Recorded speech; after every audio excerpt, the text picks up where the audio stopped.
Yeah, obviously, in full game, getting as close as it is now. Obviously, the anticipation, the excitement. I'm just excited to play a game versus a great team. Know we're gonna have to be at our best to advance and play for a championship. So, obviously we're get some shots today, and all the preparations in, and it's just time to go out and play. Coach, we're going to begin with our questions up front to the left. Go ahead, Dave. Dave Borges, First Connecticut Media. Dan, I guess just how is Jordan kind of feeling right now, and what does he sort of have to do maybe over the next 30 hours or so to be ready tomorrow night? Yeah, I mean I think we've got like 3 doctors on this trip with us. So so you hope that we can navigate it. We obviously isolated him. He started not feeling well last night, and for him to miss today, obviously tells you that he's not in a great way. But you obviously hope that you hope that we contained it in time. We moved him out, moved his roommate out, and obviously kept him away from the team. So hopefully it just doesn't continue to spread, and then hopefully Jordan's good to go, or at least could be give us something. Coach, we'll go to the right side of the room toward the back. Pete. Dan, Pete Thamel from What's ESPN. up, Obviously, Adamas fasting has been something that you guys have had to accommodate for during the tournament. And just walk me through the variables of this specific tip time for he and the others who are fasting, and just what that's been like for you to navigate as a coach. Yeah, for me as a coach, navigating it was more like panic, and I'm not very, I don't know much about diet, nutrition, and human performance, but we got great strength coach and athletic training that been able to get up with him early and get some food in him, and then obviously the late tip time helps us more. It was a bigger challenge out west because we were playing so early, and it was like really in the middle of him probably being at his weakest in terms of those things. So I think it's probably the tip time is best case scenario for us. Coach, we're going to go to the center of the room for Zach. Zach, the microphone's over your left shoulder. Now it's over your right shoulder. You, Zach. Zach Braziller, New York Post. He's in the center of the room, front left. Zach and Zags right there. Zach Braziller, New York Post. Dan, what do you think Rick Pitino coming to the Big East does for the league, and specifically, what do you expect it to do for St. John's? Yeah, I think I would say not just St. John's, but having a strong Georgetown and a strong St. John's means a lot. It's great for the league. Those games have been like, at best, quad 2 games, and at worst, quad 3 and 4 games, and programs of that stature in terms of the brand. It's important. It's just important for the overall strength of the league. I think it's going to make the games more exciting. There's going to be more eyeballs on it. Viewership's going to go up. Excitement for the games are going to go up. I don't think the league gets as much credit as it probably should get as being, one of the top basketball leagues in the country, top 2 or 3 every single year. But a strong Georgetown and a strong St. John's will help with that. You have a follow-up, Zach? All right, let's. What do you expect him to be able to do at St. John's? It's obviously a very tough job. Yeah, he should. It's got it's got an unbelievable tradition and history, and you got MSG, and you have a basketball-focused conference that and obviously his background as a coach. I don't think it's going to take him long to have them potentially back in this tournament, especially with how quickly you can do things now. The portal. To the left, to the right of the aisle, it's going to be Dana on the back left microphone. That's a lot. Dana O'Neill with The Athletic. Dan, your players talked a little bit about they felt like since maybe the Big East from eased back on them a little bit in terms of the intensity.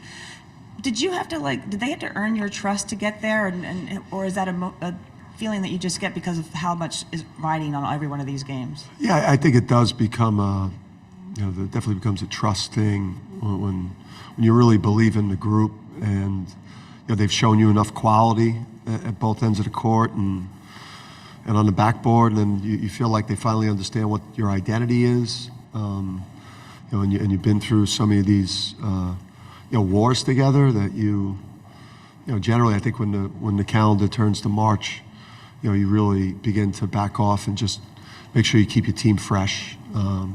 If you're still coaching mistakes this time of year, you're in trouble. So it's definitely got a lot of faith in the group. Left It's interesting side. they said that too, Dana, because I thought today's practice was probably a little bit harder than it should have been. Next question's on the left side, left of the aisle. Dan Joe Zone, Channel 3, CBS Hartford. Joe. 10 seconds left in the game. You haven't had to worry about it lately, but 10 seconds left. You're down 1. Who's your guy? Are you serious, Joe? Yeah, I think the good thing about the group is we've got, I wouldn't say we necessarily have a guy we could give the ball to that's going to be a breakdown player. Somebody that just, a Kemba type of situation where you just kind of give him the ball and get out of the way and, step back, party of Kemba. I don't know that we necessarily have that. I think for us it'll be, who's got it going, who's got the matchup. And I think for us, we're going to have to execute something that we run offensively. That's kind of how this group is, has been designed. But we've got some guys, they're confident shooters. Obviously, Jordan, Jordan or Joey or maybe Andre getting to the rim or throwing it to Adama inside. We've got places we could go. Joe. Coach, moving to the back of the room, right side of the aisle, Aaron. Aaron Torres, Fox Sports. So, Coach, as this journey's kind of progressed, I think maybe an outside non-college basketball person just assumes it's UConn, this is what they do. But, for people who follow the team kind of on a day-to-day, it's been a journey, it's been a process, and it wasn't easy when you got there. With no disrespect intended to anybody that was there before you, can you just quickly tell us how tough it was? Because the program was coming off the back-to-back losing seasons when you took over. Yeah, it's, it was a complete, there was not much of a foundation left in place. Again, I think you get that Ken Palm sheet, the first staff meeting to start talking basketball, and it says 170. And then you start looking at who was 165 and who was 172, and you're like, UConn shouldn't be in this neighborhood. And obviously it's, it's culture, it's work ethic, it's talent, it's rebuilding the psyche. And while you're doing it, you're getting everyone's best shot. When you're rebuilding Rhode Island, no disrespect, you're not getting everyone's best shot. Even when we were down, and you have UConn across your chest, you're still everyone's. It's still a Super Bowl for the other coach and the other players because of the history and tradition. So while you're trying to make that climb back up the mountain, you're starting over. History and tradition doesn't help you win anything. It just probably makes your opponents want to beat you more, and it adds a little bit more pressure going into every competition. So I'm proud of how we've gotten here. This was pre-portal. This was pre-NIL, where you could just, back then you had to develop a culture, develop young players. You couldn't, a recruit had to believe in your vision. You couldn't necessarily purchase it. So yeah, I'm proud of how we've gotten here. We built a program, and we still continue to do it the same way. A majority of this team and a majority of our teams in the future, it'll all be young players coming in, developing, and then supplementing them from players from the portal that fit us, not the other way around. Right side of the aisle, Billy. Billy Witz with the New York Times.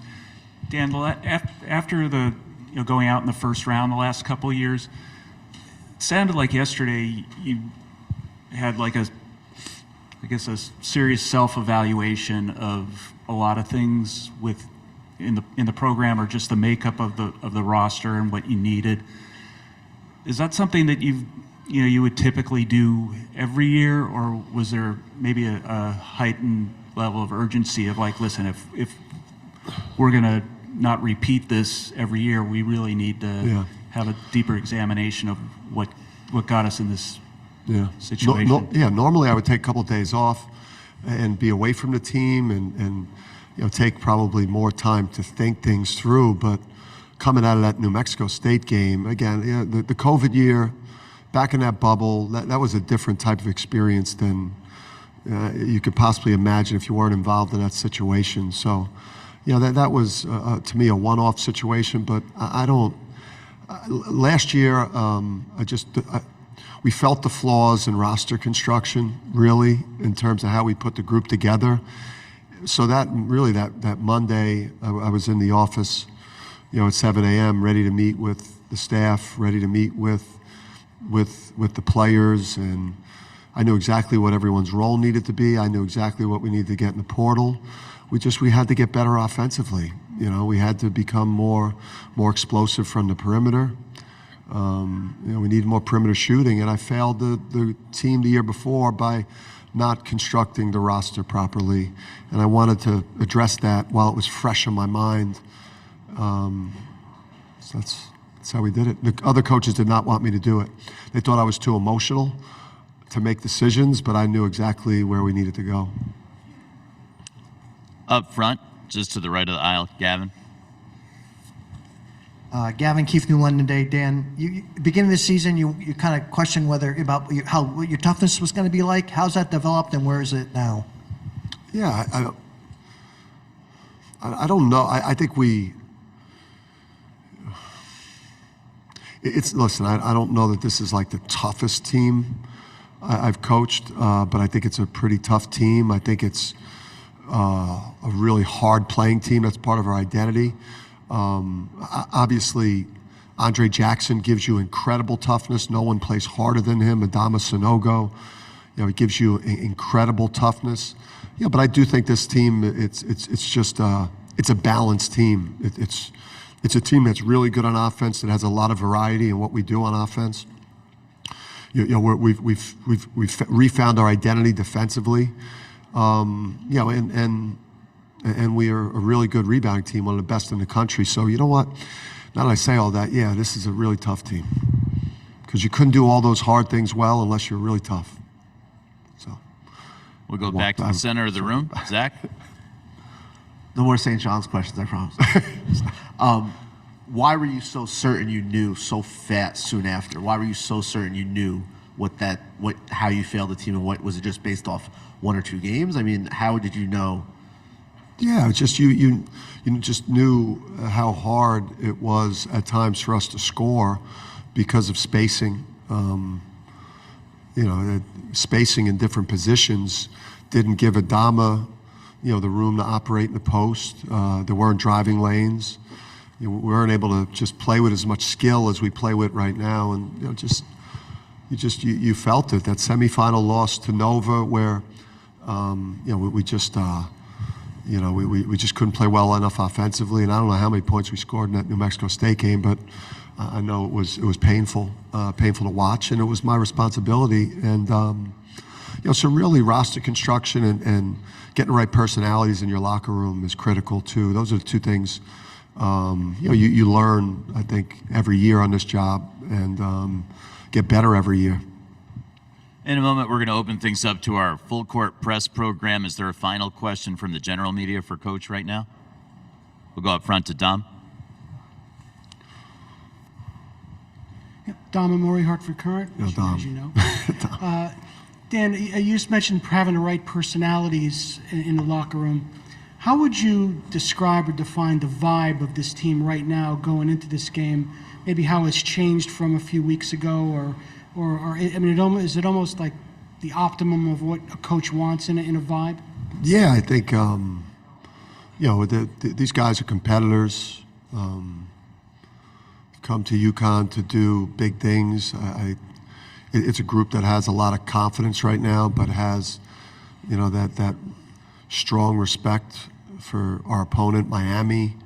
But also has that mentality where we know the quality that we could get to on the court when we're at our best, defensively, rebounding, being the hardest playing team, and then moving that ball offensively. It's just the group is very confident, and then just when you have guys like Andre Jackson and Donovan Klingon and Joey.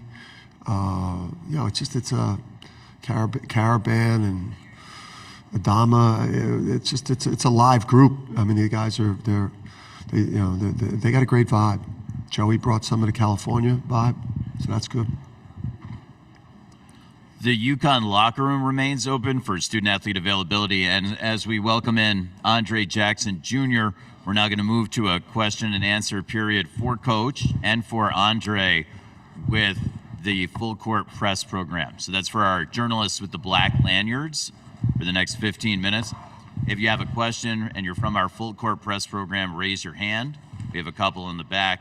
Let's go just a couple chairs in right there. Coach Sam Calhoun. This matchup with Miami features really great guards on both teams, and Miami's got those three guards for Miami. They're three of the top 6 scorers in the NCAA tournament. How are you preparing for those 3 guards who can score at such a high level? Yeah, Sammy. Prepare without a lot of sleep, man. I got to tell you, it's with Pack and Wong and Miller. It's the greatest defensive challenge we've had this year because it's the best collection of guards we will have faced.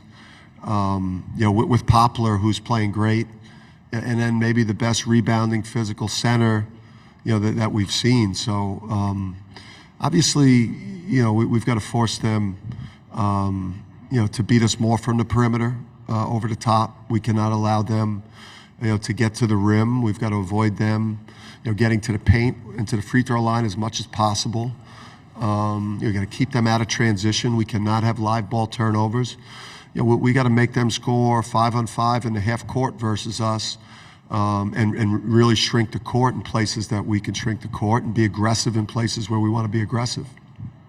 That same part of the room, Talia. Hey Coach, Talia Goodman. With 3 of your players participating in fasting for Ramadan, how do you navigate that as a coach? And if it does at all, how does it impact your decision making?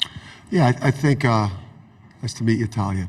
I think it's, number one, I think it affects like how you maybe think about substitutions a little bit, with maybe trying to maybe not give Adama as long a run. But I think a lot of that just falls on, the medical staff, strength and conditioning, Coach Gavin. And again, like I said, we have 3 doctors here and like 2 trainers, so they should be able to figure it out. Continuing to take questions for Coach or for Andre, we're going to go to the right of the aisle. If this question's not for Andre, the next question has to be for Andre. Hey, Coach. Peter Rodriguez. So, beginning of the season, you guys started off really hot, faced some adversity in the middle of the season, but now in the tournament, kind of been one of the most dominant teams, throughout the games. How have you guys weathered that storm, and what's kind of been the key to that dominance so far? We got a great locker room. We got great culture. It started with some people before Andre, right? This was like Isaiah Whaley and Christian Vital and R.J. Cole and Tyrese Martin, some Tyler Polley helped build a culture to get this thing going, and then they passed the leadership mantle on to this man over here, and he just kept that team together. Andre's equal parts like lift people up and then also rip their what. I mean, he's a high level leader, and he's got all the tools in his bag. So this guy kept the locker room together. He kept the team together when we were struggling, and that's how we were able to come out on the other side. To the left of the aisle, question for Andre. Question for both Coach and Andre. John Morgan, SMU Daily Campus. So you guys entered the tournament as a 4 seed, having to knock out some higher competition, but since then, what's been a crazy tournament so far. See yourselves as the highest remaining seed, with some people calling you the favorites in this tournament. Has there been any sort of mindset shift in the locker room, or just looking to maintain that same mentality you've had all season? Andre. I still feel like we're the underdog. I feel like we've been that the entire year. I feel like we came into the season and a lot of teams, a lot of people just underrated us, and we still play with that same chip on our shoulder. We're going to extend another question to the right of the aisle. Lindsay Plotkin, the Daily Texan. This is a question for both of y'all. How has the rest of the locker room and the rest of the players on the court picked up if there has been any slack from Adama and the other players that are fasting currently? Andre first. I think everybody is ready to just step up in whatever position that they need to. I think we got a lot of guys with a lot of experience, so everybody's ready to really step up whenever it's necessary. But I think Adama has done a really good job up until this point with fasting and also being able to play. So I think all the guys have done a great job of stepping up in their roles and in their positions. Coach, if you have anything to add, if not, though. Yeah, I think Andre said it. I think it's a group that stepped up for each other the whole year, and yeah. Let's go toward the back. 4 seats in. Coach, like you said, UConn's one of the toughest teams and one of the best rebounding teams in the country. You talked about Northside Amir being one of the best defensive rebounders UConn will face all year. How do you match Northside's physicality and ability to pull down boards while just being like 6'7"? Yeah, I mean, listen, if you stand upright against him, if you don't get real low leverage, he'll absolutely he'll bury you. I haven't seen a rebounder, go after the ball and track it and trace it and positional, and then he really attacks the ball like his life depends on it. So, obviously our centers have a tremendous challenge, Adama and Donovan. But then the guards also have to get in there too. You have a chance to get down there and chip him and make it challenging for him to get to the ball with 2 people. You've got to take advantage of doing that as well. Continuing with questions for Andre or Coach. This is for our full court press program. Those are journalists with the black lanyards at this time. All the way back and all the way left. Let's raise your hand, make sure we can see you. Mantra Dave, Daily Texan. For both of y'all, again, in their last game in the Elite Eight, Jordan Miller had a perfect game, Christian Laettner level performance. What are y'all going to look to focus in on to make his life a little bit more difficult and kind of force him into taking some tougher shots? Yeah, listen, it's tough because he's a 3-level scorer. He obviously he's lefty, he's slippery, he's super skilled, and he could also really pass the ball. So you have to make his catches as difficult as you can, and show him a lot of different looks. I think against teams, when you get to this point, it's the best of the best could survive a tournament like this and get to a Final Four. So we're gonna have to show him multiple looks. One thing that he sees for an extended period of time, he's going to eat it up. So, we're just going to have to mix things up and make things as tough as we can on him because he's a great player, and he's probably one of the most underrated players in the country. Andre, anything to add from a player's perspective? No. Thank you, Andre. Left of the aisle. Coach, you'll be playing a Miami team that's coming off of 2 very different styles of games. One against Houston, in which they were forced to shoot from the perimeter, hitting 11 threes. One against Texas, where they didn't make a 3 in the second half and only shot 8 in total. What type of game are you looking to get this Miami team into to help your team with a better chance? Yeah, obviously you go in with a game plan without getting into too many specifics. There's things that are relative to our identity. There's a style of play that we've established that, that we're going to stick to. Obviously, from a game plan perspective, you don't want to give up a lot of like rim twos. They're an excellent driving team, and we can't foul them. We do not want to put them at the free throw line. So beyond that, I can't invite you all the way into. Yeah, I got you. Right of the aisle, 3rd row. Hey, Coach. Henry Huber, LSU Reveille. You're facing one of the more tenured coaches in the country, in Jim Larranaga. Just what are your thoughts on him, and have y'all spoken at all prior to this matchup? Yeah, I've known Coach for a while. He's a Malloy guy and a New York City guy, and my dad, and obviously us being in basketball our whole lives, we've known him for a long time. I got a lot of respect for Coach and his career and the way his teams have played, and the fact that he's gotten to this Final Four multiple times in his career speaks to his quality. And I got to know him on Adidas trips when I was at Rhode Island, and he was obviously with Adidas as well. And we developed a friendship, and and he's been good to me in my career. So obviously we want to beat each other's brains in, but yeah, obviously there's I have a big amount of respect for him. Toward the back of the room, right of the aisle. Hi, I'm Hannah O'Yara, and this question is more for you, Andre. You guys have obviously been dominating this tournament. You steamrolled through Gonzaga. So do you feel like there's been a different energy or different routines for this tournament, or do you feel like you've just hit your stride as a player? I think we all hit our stride, and we all understand like what's behind it. We all know that you lose one game and your season's over. So we're playing with a desperation that it's like nothing we've played before. So every single time we go out there, we know it could be our last. So really trying to do every single thing possible to really stay out there on the floor and continue this ride with each other. Next question comes from the right side of the room, 4 rows back. This is for Coach. Coach, you've had 5 years of experience playing college basketball. Do you use the experiences that you had to try and help the players, share some stories that you had, and also you had family, so can you tell me if you use some personal experiences to help the players? Yeah, no, great question, man. Yeah, I think a lot when I coach the guards, and when I give them little bits of things to look for that I saw as a player. When you grow up as a point guard and your dad's a Hall of Fame coach, and your brother's a 2-time national champion and 7th pick in the draft, who's one of the all-time, Kamani argues with me on this, but my brother's the greatest or most decorated point guard in college basketball history, if not the greatest. So just being in that household, you pick up a lot of, the intricacies of great guard play or understanding the game in general. I try not to draw on too many of my experiences as a player. I try to draw maybe a little bit more on just my experiences as a coach. I've been a coach for a long time now, almost 30 years. So, yeah. And my brother, I asked him just a little bit on the way out. I asked Bob about the Final Four, just going from, his freshman year when they played UNLV was the last year they played it in an arena. And then that following year it was in the stadium, or the dome, excuse me, in Indy. Just what that difference was like. So.